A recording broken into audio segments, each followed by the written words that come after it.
ইরানের দুঃসময়ে শুধু সহানুভূতি নয়, সহায়তা নিয়ে পাশে দাঁড়াচ্ছে জম্মু কাশ্মীরের মানুষ।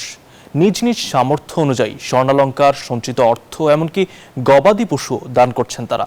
ধারণা করা হচ্ছে শত শত বছরের সাংস্কৃতিক, ধর্মীয় ও ভাষাগত বন্ধনই এই সংহতির মূল কারণ। এদিকে কাশ্মীরিদের এমন অকৃত্রিম ভালোবাসায় কৃতজ্ঞতা জানিয়েছে তেহরান।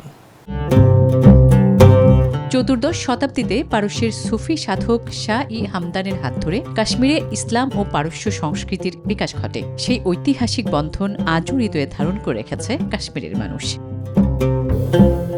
যার প্রতিফলন দেখা যাচ্ছে ইরানের চলমান সংকটে। অকৃত্রিম ভালোবাসা নিয়ে যুদ্ধ বিধ্বস্ত ইরানিদের পাশে দাঁড়াতে এগিয়ে এসেছেন কাশ্মীরিরা। সোনা, রূপার গয়না, তামা, এমনকি গবাদি পশুও দান করছেন তারা। ইরানের দুঃসময়ে তাদের পাশে দাঁড়ানো একটি নৈতিক দায়িত্ব বলেই মনে করছেন তারা।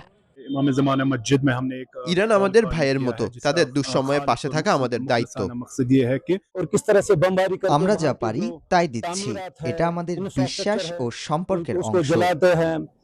বিশেষজ্ঞরা মনে করেন কাশ্মীরের শিয়া সম্প্রদায়ের সঙ্গে ইরানের দীর্ঘদিনের আধ্যাত্মিক ও ধর্মীয় সম্পর্ক রয়েছে, যা এই সংকটকালে রূপ নিচ্ছে বাস্তব সহায়তা ও সংহতিতে।